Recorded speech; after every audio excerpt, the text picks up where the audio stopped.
What's up, everybody? It's Alex from Heavy New York, invading California for NAMM 2019, and we are here with one of Canada's finest, Archspire. Thank you all for being here. Thanks for having us. We are one of Canada's finest. Yeah, can't go wrong. Canada's been... It's his words. Yeah, it's true. Yeah, it's his words. I've been calling Canada the Western Sweden because of how much awesome metal's been coming out there. You guys, Beyond Creation, Threat Signal, I mean, it goes on. Critopsy, so... But, first question I actually really wanted to get into before we get into everything Archspire related. I was talking to the guys from Suffocation, and apparently they were saying that one of you guys knows Aquaman personally. Yeah. I mean, Jason Momoa came out to our show in Vancouver a little while ago. You heard Calamus will animate and is a fan. Yeah, he was watching from the balcony above, and that was kind of weird. It's weird because I mean he plays bass and guitar. He's a really cool guy, by the way. But he plays bass and guitar, and I was like really nervous playing, even though it's like he doesn't play in the. It's not like he's like Jeff Loomis, where it's like, oh, I'm sure he's a great musician, but he doesn't play death metal. But I was so nervous to play. I don't know. It's just he was so handsome. He just really. I'm not joking. It's like big human and very handsome and it's intimidating. super rad dude. So yeah. Yeah, really nice guy. Definitely. So let's talk about Relentless Mutation. It still remains one of my favorites of 2017. Let's just give a quick rundown on how the making of the record has been and the record cycle thus far. Guess we could go down the line. Sure. Well, it was a very intense process, and we all hate each other from it.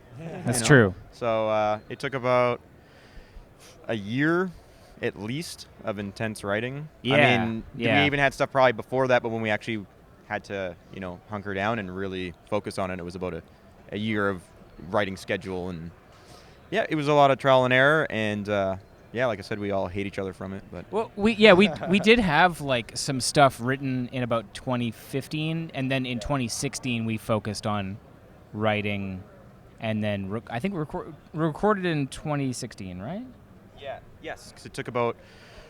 The masters went over it, so it took almost a full year for it to actually finally, be released to, public. So Yeah, it was great. It was great. It was well, again, it's really intense and it can get stressful, but we've got a good process to sort of make sure that everybody's happy with the final product when we get there. One of the big things that led to it being like I mean, it worked. The album sounds cool, and we're all pretty happy with it, but.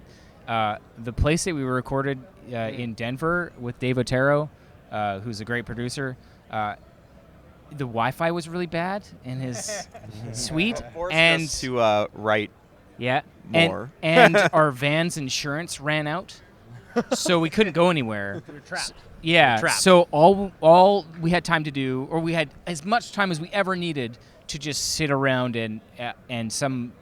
Chose to get really wasted all the time, or but aside from working on music, or we'll sit there and I'm like, I'm gonna add a solo to this part, or I'm gonna work on my lyrics for this, and so just we called it music prison because we were stuck there. So we're like, well, let's make the album better, and I think that was good. We were there for about 5 weeks in the studio, living in Denver, Colorado.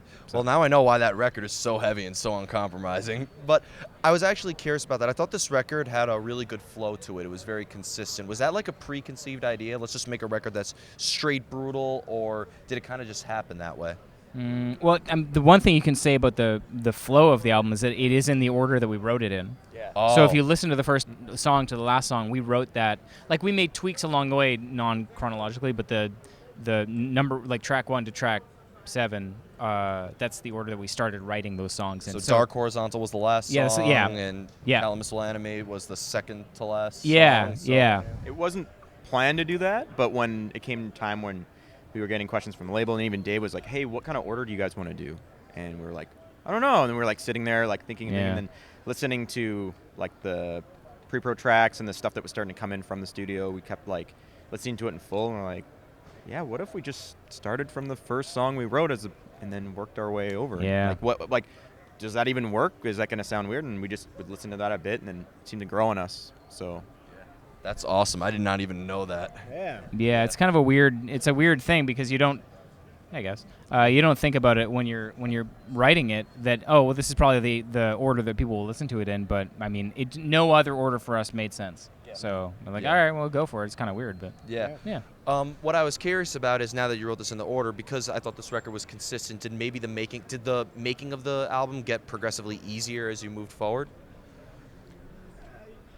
Once you're sort of in the flow of writing, things tend to get a little bit easier. But I guess there's always spots where you get stuck, and it's like, oh, what are we going to put here? And trying to find the right riff to keep the flow of the song going can be challenging. I think because we started to do like pre-pro stuff, and we'd never really done that. Like, we would like demoing things. Yeah, we'd actually demo the songs. You know, we'd go to Dean's place and then retrack guitars, and then have a real chance for the band to like try to listen to these songs as an outside ear as much as we could. Yeah. Like we would like record it, not listen to it for a bit, and then be at home or on the way to work or something, and just like playing it and just hearing the kind of like an outside listener's perspective, and then go, hey, you know what? Yeah, these sections don't really work. That was sorry. Demoing stuff really helped. We had done that like for maybe 2 or 3 songs for the album before that, Lucy Collective, but they were shitty. I did a bad job of tracking it, and I had no idea what I was doing. And then as we've been sort of getting better with recording and putting stuff together, our process has gotten a little bit better. And now if we do demos, we'll go through a tracking phase and then even a mixing phase, and then we'll have like a decent mix of a demo, and okay, well, how does this sound, and play to other people and sit on it for a couple months, and then after that we'll be like, this part, I hate this part, let's get rid of it, or whatever. So that's, you have to have time. If you write it and then record it and then it's in there permanently, you're probably going to run into something where like, you know what, 6 months ago I liked this, but I don't like this anymore. Yeah. But for us, I don't think it's really happened. Yeah. Awesome. And I think sorry, just to add one more thing too. Like even recording with Dave Otero, and like the way he like views music and stuff, and his ear is really good, and he was a big part too in helping shape some of it, because we had some songs that were like we were kind of happy with, but we knew there was like something missing like structurally, and he would like sit there and listen. He's like, hey, why are you guys doing this part only once? You should repeat this. This is catchy. Or this part goes on too long. Like, why are you guys doing it? I'm like, oh, we never thought about that. So having him as like another, like that sixth ear really helped really refine the album. 11th and 12th 11th year. and 12th year, yeah. I think. So definitely having him involved was, I think, a big, huge jump for making the album like... Yeah, he's great. Yeah, to where we were like more satisfied than he's going awesome. into the recording process. Yeah. Is there ever something in your music that comes first? Do you have to lay down guitars first? Do you have like a rhythm that you follow? Or has the making of every song been like its own experience? I mean, it does change song to song, but usually, our writing process is we're all in a room. Every once in a while, we'll have an idea outside of practice, and we'll bring it in. And everybody will say yes or no, or, oh, it's good, but it needs some work. But a lot of the times it starts with a guitar or bass, generally with a guitar riff, and then you can hear the melody and the rhythm, and then you can, you write it to the tempo that you want to write in. So let's say if we're writing at 3/78 notes, we're like, okay, let's write it around that area. And, based on what kind of drum techniques we want to have. Because we don't want to, you can write a riff, man, it's awesome, but the drums can't go full blast on it. So it's like, well, that's what we want. We want the drums to be absolutely unrelenting, and then also a killer riff. So it has to kind of start with the tempo, and then the riff, and then everything else kind of falls into place. Awesome. Yeah. Now, from watching you guys live, I gotta say, and just even talking to you, setting up for this interview, you guys are some of the funniest people in metal I've ever met. But your music is very technically impressive. Like the soloing and the incredible fast drums. Is there like a serious moment that you guys have? Like, I guess the live presence is kind of like a way to let loose. The writing's pretty serious, I guess. We all know what we want. It is to get not. out of it, but that's total horseshit. we goof around a lot. I mean, if you looked at the riff names we come up with, we sometimes spend more time coming up with silly riff names than we do the riff.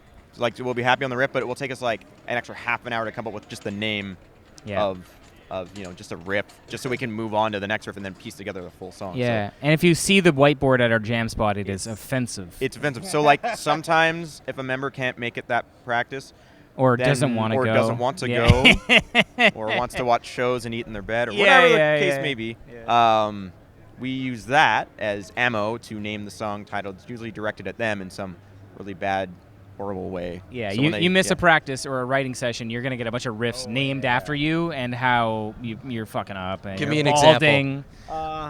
Okay, I got a good one. I'm scared.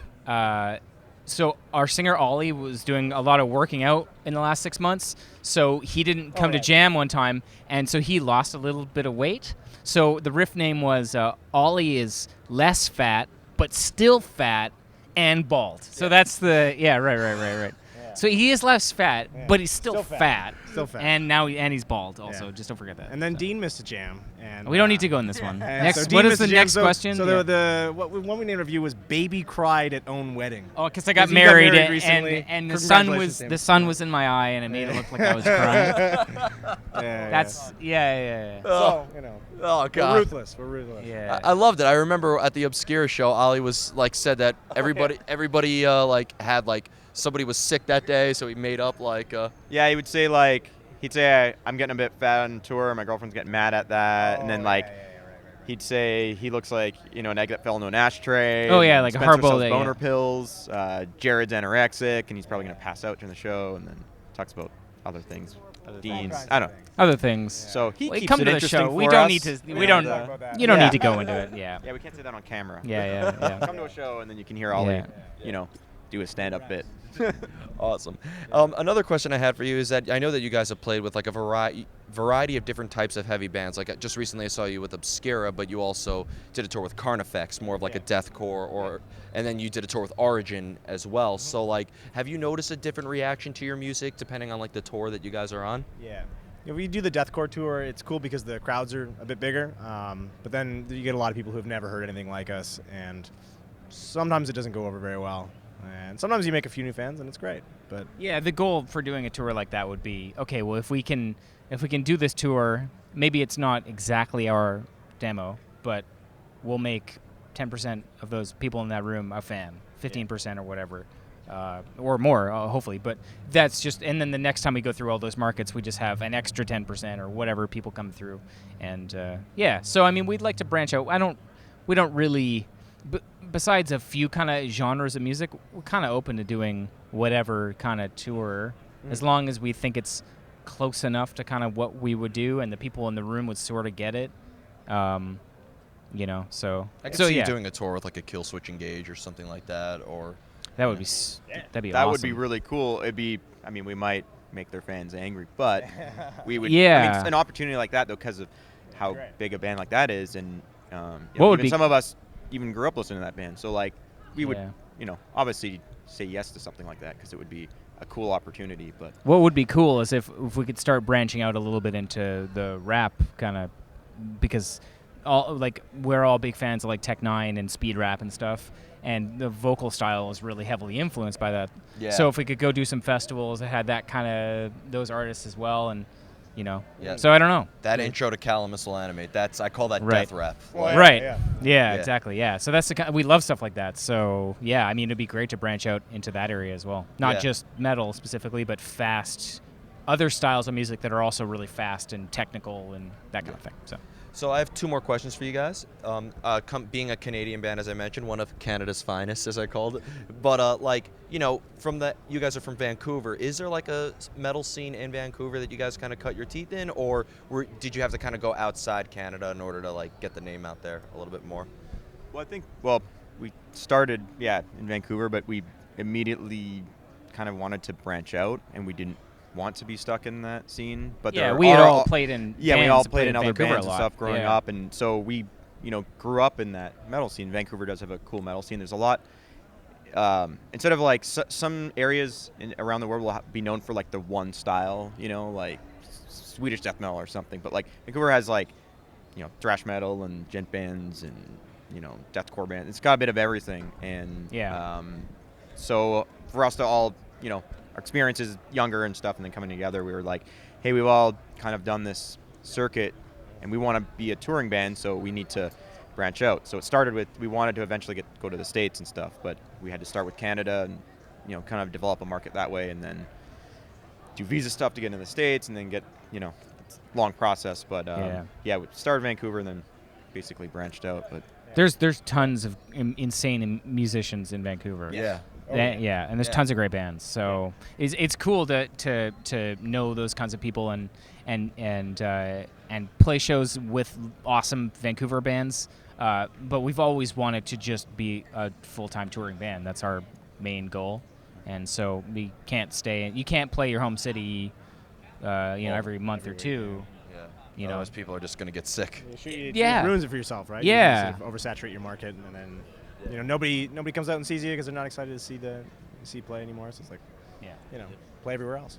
Exactly. Yeah. And before we go, let's just do a rundown of gear. What's in the Archspire arsenal? Well, we play Killswitch Guitars. We're all three of us, all strings, are repping this. We use Axe Effects, Ernie Ball strings. I guess we all play all three of those. We all play those three, at least. What else do we all... Oh, Enki cases. We've started using those, which are phenomenal for travel plugins. Yes. We just started using the Fortin and Neural plugins, which is awesome.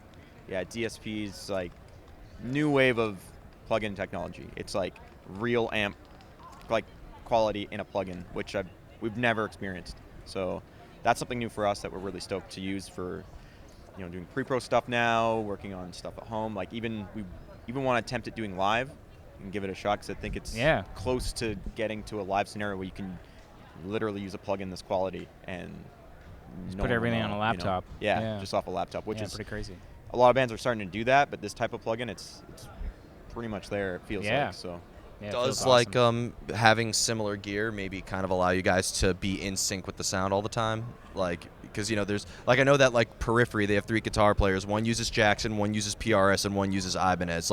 Does using the same gear kind of allow you to keep you guys consistent with your sound? Well, when you play an instrument, if it sounds good and feels good. And we all played Kiesels, and it's and they all are very different too. They all feel different from each other's, and they all work for us. And you play the right pedal, you play the right guitar, and it's like, this is. The reason why we play Kiesel is because all those guitars are super awesome. Yeah. They're so awesome, and they're not necessarily even the guitars that Toby plays. They're not all the same. Yeah. You know what I mean? They're all a little different. Even they all differ, right? Yeah. They're all headless models, but they all have different variations. Scale length, the body shapes, and stuff like that. And we've noticed in the studio for touring, different weather changes. It's they've all really held up, and we've just haven't had we've all played other guitars and stuff, and they've been great too, and basses and stuff. And we just noticed that these were hey, every night this is consistent, and I barely tuning barely goes out. It's never anything weird with the neck bending or doing any weird stuff. And we played places in New York, and it's super cold, and then we'll be in California and it's crazy hot, or Texas or something, and it's the same. It just doesn't really mess with our live setup or anything. And then at home too, it's always consistent, and that's all we want is an instrument and gear that's the same every night, so we don't have to worry and think about that kind of stuff. So the basic concept of any gear is to just plug it in and play. Yeah, and we've been touring a lot, especially this year, and so these have really been getting some good use, and they're I use my guitars to hold open my bathroom door sometimes, and it works super well. I jacked up my car with another one with some cinder blocks, and that guitar barely broke. It did break. I was smashing it on the ground. No, I have some higher up shelving units at home, so I stack mine and use it as holds up, still in tune. Yeah. Well, that 17-string guitar that they had here with like that super long neck, I heard somebody say they're going to buy that just to take the strings off and use it as an ironing board. Oh my god. Okay. It would probably hold up, even though it's a weird thing to do, but yeah, sure you could restring it. So before we go, I want to thank you guys so much for your time. Just now that Relentless Mutation is hitting the 2-year-old mark, can we be expecting anything new from Archspire in terms of tours or new music? We're at home. Well, we have some stuff planned for this year, but we're trying to stay at home a little bit and write. So we're trying to focus on some stuff this year, but there's no plans, anything official for another release. But we're going to be writing. Yeah. So we're going to be trying to write. It's really hard and time-consuming and tough. Yeah, What getting more back do you into that want mode from has us? Been a while. So yeah, any suggestions? Send them our way. Riff 'Cause ideas. we want some riff ideas. Anything. Seriously, we are out of we have ideas nothing. at this We point. have zero, Please help us. We have nothing. We have nothing We've all going on. forgotten how to play. Yeah. We've all forgotten how to play. Let's just say we got a couple of tricks up our sleeve. Yeah. Oh yeah, like what? Nothing. We have Nothing nothing. at Yeah. I can only imagine what's going to be written on that 40 minutes of whiteboard. silence. Yeah, that's our next plan. It's gonna be kind of like Going to the concept album. it'd be like a Sono album, but just like fuzz. Like if you Yeah. just turn the volume Right. up and you just hear that like dead sound, it'd be like kind of like that. So that's what we're going for. It's just an album of reverb. Go south of your hometown to the Cascadian region. That's all a lot of Right. Yeah. a lot of that doom where like it's like 27.5-minute long songs. Right. Stuff like that. Vancouver has like a big doom Yep. crust thing too. That's another genre. Like kind of have every genre. Yeah, Vancouver is so- great. So that's sick. Thank you guys so much for your time. Thanks. Everybody, we are here with Archspire. Be sure to pick up Relentless Mutation. If you haven't already, be on the lookout for new things coming soon, and I'm looking forward to seeing what's going to be written on that whiteboard as well. We'll see you next time on Heavy New York, everybody. We're out of ideas. Please help us.